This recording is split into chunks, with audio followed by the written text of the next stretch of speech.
There are many reasons why a light switch might need to be replaced, and in this short video I'll show you how to change a single pole light switch.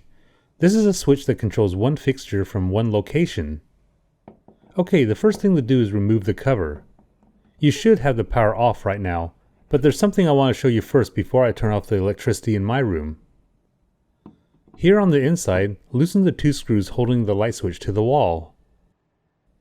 And using a voltage detector, I first want to show you how to identify the wires inside. And I'll list this detector in the description so it's easy for you to find. Okay, here are the connections. The bottom is the line wire. It comes directly from the breaker box and always has power through it. The top wire is called the load wire. This wire only has a current going through it when I flip the switch on. And with the voltage detector, it's easy to see that. Then on the other side is the ground wire. It's usually a bare wire or it's covered with green insulation. I just wanted to cover this because it's a good opportunity to explain the different wires. With that out of the way, I'll turn off the breaker to this room. And of course, to stay safe, I'll make one more check with my voltage detector to verify there's no electricity at this junction box. Okay, looks like I'm good. Now I'll grab an insulated screwdriver and I'll start loosening the bottom terminal. And the way I like to replace switches is to do one wire at a time. Here's what I mean. So once the line wire is detached, I'll immediately connect it to the new light switch. For me, it's a more methodical way that helps me keep track of the wires. Once that's done, I can detach the load wire from the old switch. And this connects to the top terminal on the new switch. I hope you can see this has been pretty easy to do so far. The last wire is the ground wire. It typically does not have any insulation on it, and it's almost always connected to a green screw. And just like before, just tighten this down with a screwdriver.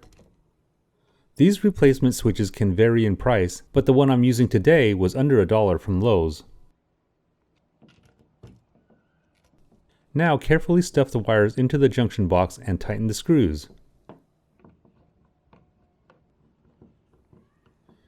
Here I purposely left the top one loose a bit so I can adjust the tilt.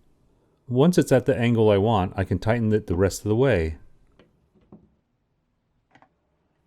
At this point, just reattach the cover. I know the thought of changing a light switch can seem intimidating, but I hope I've shown you that it's actually quite simple to do even if you've never done it before. And you're going to save a lot of money doing it yourself. Now I can turn the power back on and test this out.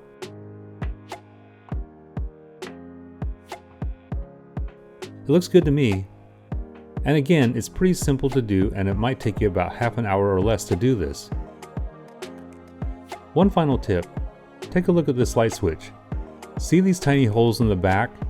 You can actually just insert the wires through these instead of using the screw terminals on the side. And to release the wire, use something strong and pointy in the adjacent slot. I always find it a bit tough to get the wire back out, but this is just another option I wanted to show you. If this video was helpful, please give me a thumbs up and hit the subscribe button to stay up to date on all my DIY videos.